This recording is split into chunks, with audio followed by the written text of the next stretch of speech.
अस्सलाम वालेकुम। क्या हाल है? उम्मीद है सब लोग ठीक होंगे। मैं हूं सकलैन मंजूर। आज आप लोगों के साथ गोल्ड की नई वीडियो लेकर हाज़िर हुए हैं।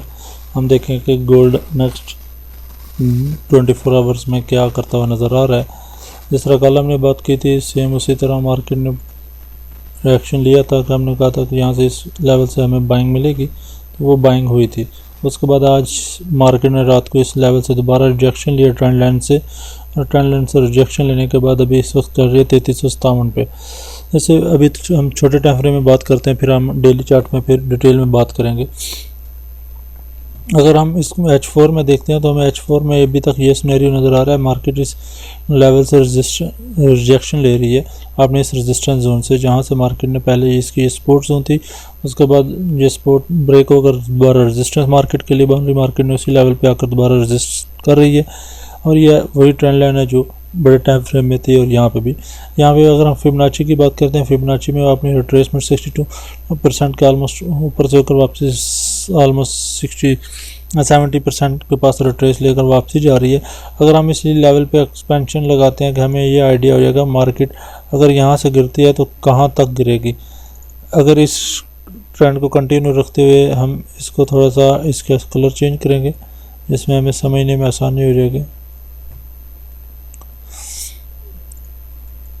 ओके, हमें नज़र आ रहा है कि हम अगर इसका फर्स्ट टारगेट यहाँ तक, अगर फाइनल टारगेट ये इस लो को ब्रेक करने के बाद वापस बाउंस बैक करती है तो यहाँ तक हमें आते हुए नज़र आ रही है। अगर ये इसको मूव को कंटिन्यू करती है बियर साइड पे तो, लेकिन अगर हम H1 में आते हैं तो हमें H1 में सिनेरियो ये नज़र आ रहा है कि मार्केट इस लेवल ट्रेंड लाइन से कल यहाँ पे ये ट्रेंड लाइन थी,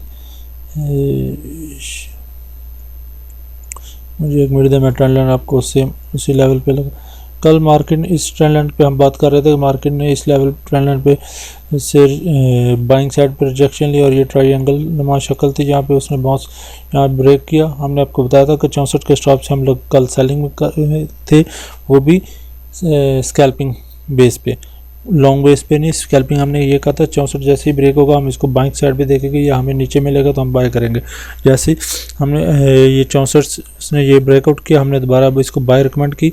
अल्हम्दुलिल्लाह वो 63 से हमने बाय कराई थी, वो उसका फाइनल टारगेट मारा। उसके बाद हमने दोबारा न्यू एंट्री लगवाई थी, वो 70 से बाय था, उसको 82 का टारगेट था, वो भी अल्हम्दुलिल्लाह अचीव हो गए दोनों। हम आज हमने एक गोल्ड में एंट्री ली थी जो हमें इस फॉर्मेशन के बेस पे हमने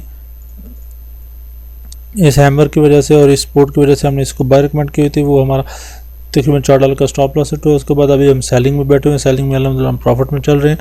अगर हम इसको H1 के टाइम सिनेरियो की बात करते हैं तो H1 में अभी जो सिनेरियो चल रहा है उसके बेस पे मैं ये कह सकता हूँ कि अभी ये मेरे साइड पे कन्वर्ट होने की कोशिश कर रहे हैं। इसके पास ये नीचे सपोर्ट्स हैं। अगर H1 के ऊपर टाइम फ्रेम में टॉप पे देखते हैं तो हमें एक डबल टॉप से कमज़ोर डबल टॉप है, इतना स्ट्रॉन्ग डबल टॉप शक्ल नहीं है नज़र आती है। यहाँ पे हमें इवनिंग शूटिंग स्टार मिलता है। यहाँ पे फर्स्ट हम यहाँ पे रिजेक्शन होने के बाद मार्केट ने इसी लेवल जहाँ से पहले उसकी रेजिस्टेंस थी 70 के पास 71, वहाँ से उसने इसको सपोर्ट लेकर वापसी 82 के रीजन में गई। वहाँ से उसने दोबारा इवनिंग शूटिंग स्टार देने के साथ साथ आस्ता आस्ता अपनी सपोर्ट से मार्केट नीचे उतर आए। अब यहाँ इस सपोर्ट से नीचे उतरने में उसने बहुत टाइम लिया, और इस टाइम में उसने काफ़ी कुछ मार्केट में सिनेरियो उतरे। अगर यहाँ पे हम देखेंगे, एक हमें हैमर मिला, हैमर मिलने के बाद एक रेड ब्रिश स्ट्रॉन्ग कैंडल मिली, जिसके बाद उसने वापसी एक ग्रीन बुलिश कैंडल दी, जिसमें मार्केट मैनिपुलेट कर रही थी ट्रेडर्स को, जिसकी वजह से यहाँ पे काफ़ी लोगों के स्टॉप लॉस उड़े होंगे। क्योंकि उसकी रीज़न थी जब मार्केट मैनिपुलेट करती है किसी बेसिक लेवल पे तो मार्केट में स्टॉप लॉस काफ़ी ज़्यादा लोगों के लगे होते हैं, जो बाइंग और सेलिंग साइड पे मूव करने पे वो स्टॉप लॉस ट्रिगर होते हैं। जैसे ही दोबारा उसने इस लेवल से नीचे उतरी ये बिरिश कैंडल, उसके बाद आस्ता आस्ता मार्केट नीचे।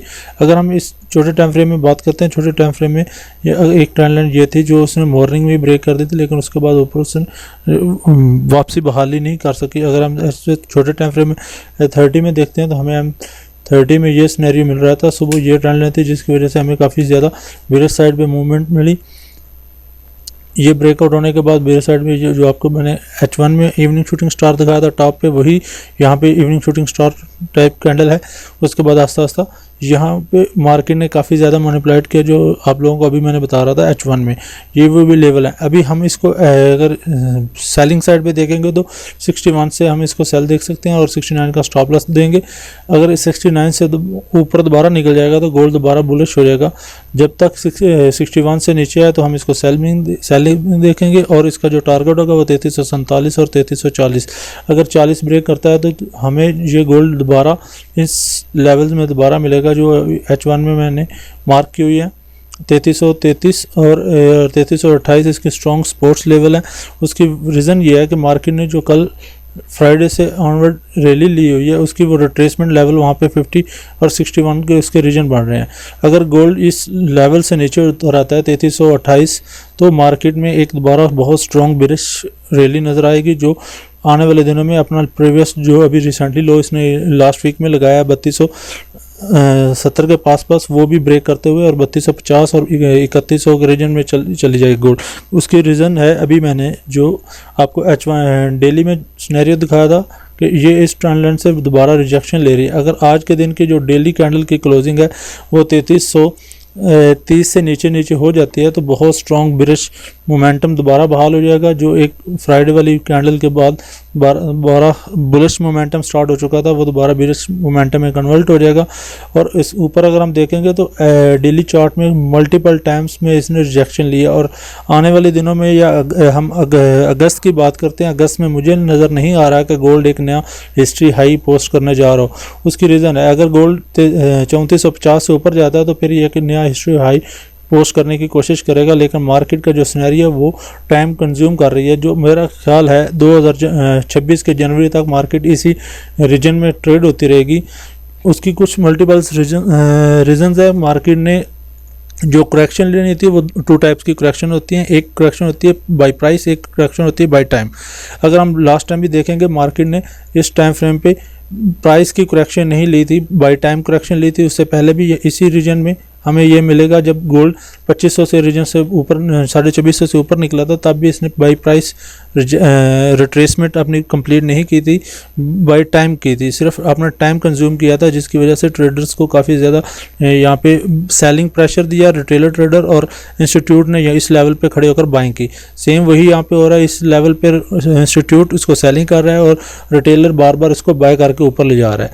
इस रीज़न में जो सिनेरियो में मुझे लग रहा है कि इस सिनेरियो में हमें एक रिट्रेस मिल सकती है, जो बड़े टाइम फ्रेम में एक अच्छी मूव आएगी आने वाले दिनों में, जो ऑलमोस्ट अगर ये 3250 से नीचे गोल्ड नीचे उतर आता है तो इंशाल्लाह फिर इसके जो नेक्स्ट टारगेट्स होंगे वो 3132 और 3000 के रीजन जो जोन होंगे ये ट्रिगर होंगे। यहाँ से एक दोबारा बुलिश रैली क्रिएट होगी जिसमें नेक्स्ट 2026 में अपना नया हिस्ट्री हाई जो पोस्ट करना जाएगा गोल्ड 4000 और 4200 के पास होगा। और अभी जो हम दोबारा बात आपको बता देते हैं, अगर आज के दिन में हम जो ट्रेड सेटअप देखेंगे वो हम उस वक्त तक सेलिंग करेंगे जब तक 3369 से गोल्ड नीचे है, हम इसको सेलिंग साइड पे देखेंगे, ये हमारा स्टॉप लॉस होगा और 3361 से हम नीचे सेल करेंगे। और हमारे जो टारगेट्स होंगे 3347, 3340 और 3333 और 3328। अगर इससे गोल्ड नीचे उतर आता है तो गोल्ड दोबारा बहुत ज़्यादा स्पीड से मूव करता हुआ नीचे आएगा। अल्लाह हाफिज़, हम फिर मिलेंगे नेक्स्ट कल की न्यू अपडेट्स के साथ। अल्लाह हाफिज़।